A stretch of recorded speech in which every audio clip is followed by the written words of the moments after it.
government speaks to this Assembly about prosperity or security, they will always be met with calls for that work to begin at home.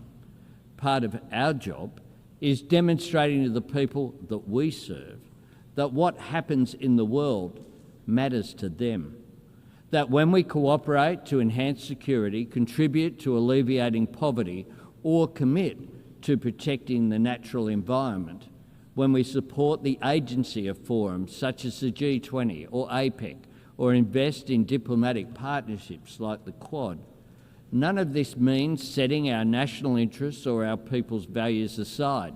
It means working to fulfil them. The United Nations is much more than an arena for the great powers to veto each other's ambitions. This is a platform for middle powers and small nations to voice and achieve our aspirations.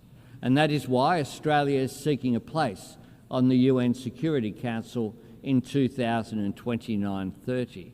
And it is why we are bidding to co-host the 31st Conference of the Parties with our Pacific family, nations for whom climate change is more than an environmental challenge, it is an existential threat. This is a place for the global spotlight to shine on suffering and struggles that might otherwise be forgotten, and for the international community to work together to advance our shared interests and to tackle challenges we cannot meet alone. In 2025, we are confronted by all manner of these challenges in old forms and new. Dictators whose hold on power derives solely from their capacity for cruelty to their own citizens. Tyrants who invade sovereign nations to further their own ambitions. Regimes willing to crush their own people beneath the weight of oppression. Autocracies deploying new technology to undermine our trust in democracy, institutions, and each other. Intimidation and coercion on the seas and in the skies, endangering lives and risking escalation. Terrorists and states which sponsor terrorism, spreading hatred. And if ever we had the luxury of imagining that breaches of international law were not our concern, or that conflict and turmoil in another part of the world could not affect us, those days are long gone. Just last month, Australian security agencies confirmed that the Iranian regime orchestrated the firebombing of a synagogue in Melbourne and a Jewish restaurant in Sydney. Criminal acts of cowardice aimed at spreading fear. We expelled the Iranian ambassador from Australia, the first time since the Second World War that our country has taken such a step. And here at the United Nations, we repeat to the world, there is no place for anti-Semitism. Colleagues, it is not the Australian way to try and impose our values on other nations. But when we deal with the world, we bring our values with us, and we strive to back our words with actions. Australia helped to draft the United Nations Charter, and we were part of the first peacekeeping operation under UN authority, proudly supporting independence for Indonesia. As an economy engaged in the fastest growing region of the world in human history, Australia champions the benefits of free and fair trade, and we work to strengthen it by advocating for working people to share in the prosperity that trade creates through better wages, safer workplaces, and the elimination of exploitation and modern slavery, and by supporting the security of communications and maritime travel that make trade possible through the United Nations Convention on the Law of the Sea, including in our region and the South China Sea.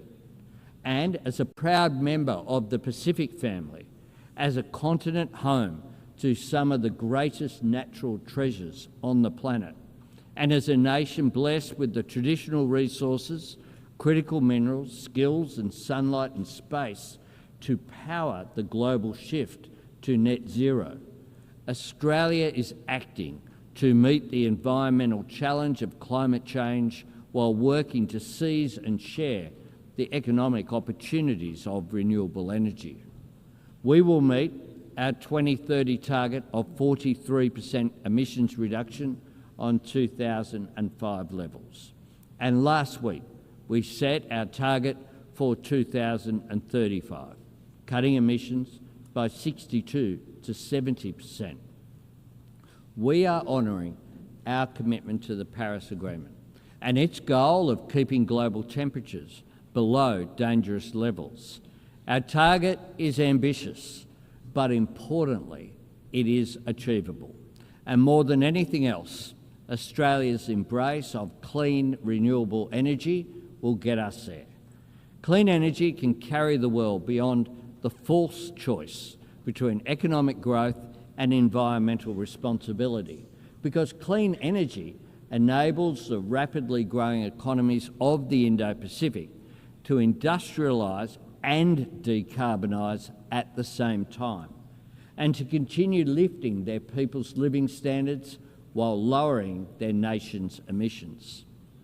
Colleagues, as one of the world's oldest democracies, and one of the first where women could vote in elections and stand for Parliament, Australia knows societies and economies are stronger when they draw on the talents of all of their citizens.